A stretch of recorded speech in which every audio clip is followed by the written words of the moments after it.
Bienvenue dans l'incroyable late show du monde merveilleux de la finance. Hier à Wall Street, on a enfin découvert un truc dingue, un truc de fou. Les marchés savent encore baisser, et même 2 fois de suite. Oui, alors j'essaye, c'est hyper choquant, mais après des mois à grimper comme un cyclisme du Tour de France qui est chargé comme une mule et qui sort plus la fatigue, ils ont enfin trouvé la touche pause. Pas crash, pas panique, juste pause. Mais attention, c'est pas une vraie pause relaxante au bord de la piscine, parce que de toute façon, c'est plus la saison. Non, c'est juste la pause où il y a le banquier, il y a votre banquier central préféré qui se pointe, Jérôme Powell, qui débarque et qui arrive et dit les gars, faut vous calmer, vous êtes peut-être en train de vous enflammer un tout petit peu, vous croyez pas? En gros, le DJ vient de couper la musique en plein dance floor, alors que tout le monde était en train de tester de nouvelles figures au risque de se démettre une vertèbre. Et soudainement, tout le monde se demande s'il faudrait pas rentrer à la maison parce que demain il y a pilates et méditation. Et là, dans la salle, les vieux, comme moi, ont eu comme un espèce de flashback. Le flashback de l'exubérance irrationnelle. Greenspan, 1996, Internet qui flambe, les traders en costard 3 pièces qui se prenaient pour des rockstars. Bref, la dernière fois qu'un patron de la Fed a lâché un avertissement, on a failli s'évanouir. D'ailleurs, je pense que je me suis évanoui pendant un moment à l'époque. Aujourd'hui, c'est Powell qui s'y colle. Alors, panique ou pas panique, on sait pas. Pour l'instant, c'est plus de l'ennui que de la terreur. Alors maintenant, asseyez-vous confortablement, attachez vos ceintures,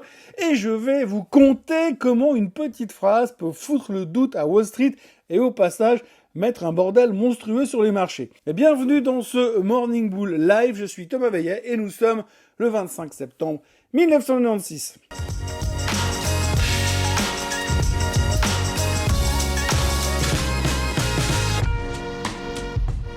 Alors avant toute chose, ce que vous allez entendre et voir dans cette vidéo n'est pas un conseil financier, c'est mon avis, mon analyse et parfois mon humeur du jour. Par contre, si vous voulez comprendre la bourse, là, vous êtes au bon endroit. Donc Wall Street a levé le pied hier. 2 jours de repli consécutifs, rien de grave, mais assez pour rappeler qu'à la bourse, on peut pas gagner à tous les coups quand même.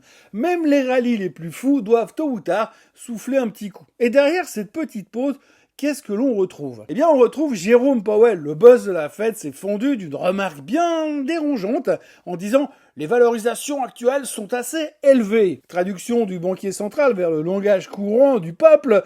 Dites donc les gars, vous commencez sérieusement à délirer. Résultat, pas vraiment une panique généralisée, mais un petit moment d'introspection collective. Les acheteurs ont levé le pied, ils ont pris le temps de réfléchir, histoire de calmer un peu la frénésie acheteuse qui nous habite depuis des mois. Pour l'instant, bien sûr, rien d'alarmant, mais suffisamment pour réveiller un vieux fantôme, celui de l'exubérance irrationnelle. En décembre 1996, Alan Greenspan, le patron de la Fed à l'époque, se lève un matin et se dit qu'il est temps de calmer le jeu. L'économie tourne à plein régime, croissance solide, inflation sous contrôle, chômage en chute libre. Exactement l'inverse de ce qu'on vit aujourd'hui, entre nous soit dit. Mais surtout, il y a un nouveau jouet qui affole Wall Street, et ça s'appelle Internet. Tout ce qui porte un .com, à la fin, s'envole. La tech flambe, les valorisations explosent, et les investisseurs se jettent dessus, comme si de l'or allait jaillir d'un modem ADSL qui fait crouic, crouic, crouic. Bref, ça commence à sentir la bulle, mais en 1996, personne n'ose encore prononcer le mot. D'ailleurs, on savait même pas que ça existait. Et c'est juste à ce moment-là où Greenspan balance sa fameuse punchline. Le 5 décembre 1996, Alan Greenspan, patron de la Fed à l'époque, se lève devant un parterre d'économistes à Washington. Comme d'habitude, son discours est aussi sexy qu'un annuaire téléphonique. Et puis, au détour d'une phrase, il lâche la bombe. Mais comment savoir quand l'exubérance irrationnelle a gonflé exagérément la valeur des actifs, les rendant vulnérables à des corrections soudaines et prolongées? Traduction simultanée comme à l'ONU, les gars, vous êtes peut-être en train de devenir complètement dingue. Ça vous rappelle pas quelqu'un? Non, parce que ça se rapproche un peu de ce que Powell a dit l'autre jour. Alors le résultat, on n'a pas traîné, panique, les marchés décrochent dans la foulée, pas longtemps, mais assez pour filer des sueurs froides à tout le monde. Alors perso, j'étais long 17 millions en Microsoft et en Intel à ce moment-là. J'ai perdu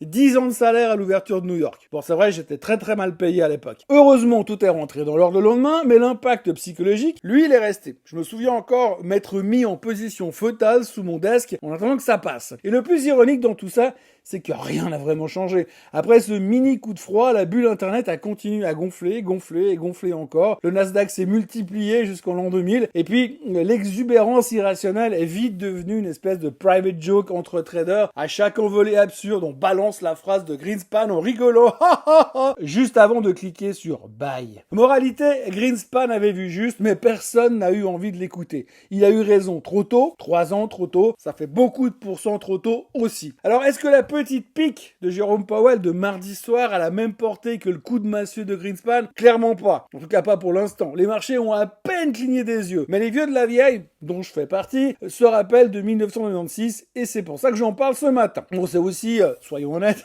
parce qu'en attendant le PCE de demain, il n'y a pas grand-chose de croustillant à se mettre sous la dent. Ce qui surprend quand même dans ce repli de ces 2 derniers jours, c'est pas la taille de la correction. Franchement, c'est anecdotique. Mais c'est surtout son timing. On sortait d'une espèce de série historique, 3 séances de suite, avec des records absolus sur le Dow, le S&P 500, le Nasdaq et même le Russell 2000, du jamais vu depuis des années. Et bam! Powell lâche son petit rappel à l'ordre et soudainement, tout le monde a comme un doute qui plane. Alors tout d'un coup, on redécouvre que le 10 ans américain flirte avec les 4,15.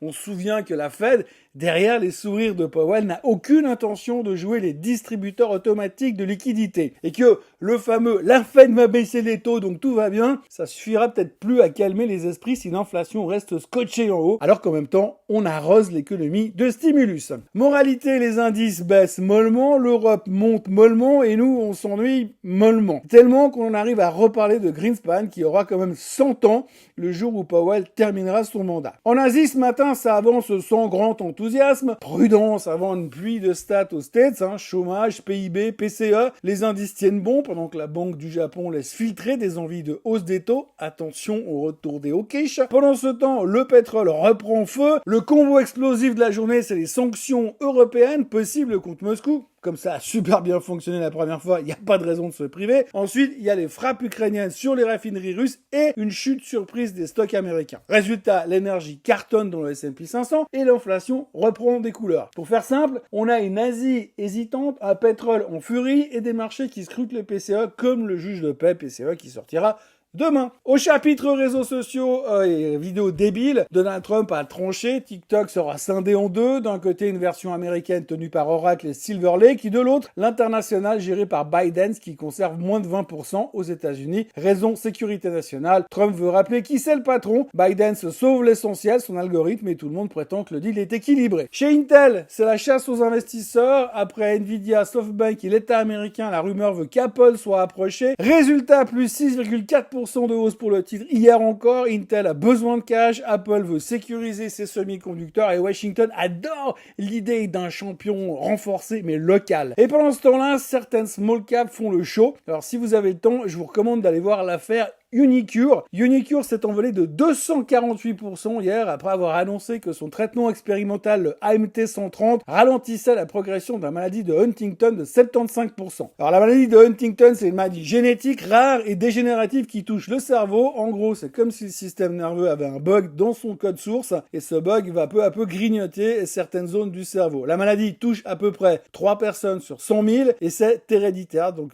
si un de vos parents a la maladie de Huntington, vous avez une chance sur 2 de l'avoir aussi. Le traitement d'Unicure est considéré comme une avancée médicale majeure qui ouvre la voie à une commercialisation dès 2026. Et dans la foulée, ClearPoint Neuro, qui est le partenaire d'Unicure, prend 59% et les analystes n'hésitent pas à s'emballer et parlent de meilleures nouvelles de l'année dans le secteur. Comme d'habitude, tout le monde rêve de milliards de revenus alors qu'on a encore que des essais cliniques en poche. Mais pour le marché, ça suffit largement à déclencher l'euphorie. Alibaba, c'est le phénix qui renaît de ses cendres, près de 10% après l'annonce d'un plan massif dans l'IA, de nouveaux data centers et de son modèle Qwen 3 Max. Jack Ma refait surface, Nvidia se joint à la fête et Pékin semble donner de l'air à ses champions. L'action a doublé cette année, retrouvant ses niveaux de 2021. Les analystes à noter qu'ils restent vachement prudents puisque les targets sont en dessous du prix actuel, mais le marché n'attend qu'un prétexte pour pousser encore plus haut et Katie Wood en avait acheté plein, mais beaucoup plus bas, comme d'habitude. Côté matières premières, Freeport McMoran déclare un cas de force majeure à Grasberg en Indonésie après un accident meurtrier dans une de ses mines. Production amputée, titre moins 17%, mais paradoxalement le cuivre bondit de 3% au plus haut de 15 mois sur fond de resserrement attendu de l'offre mondiale,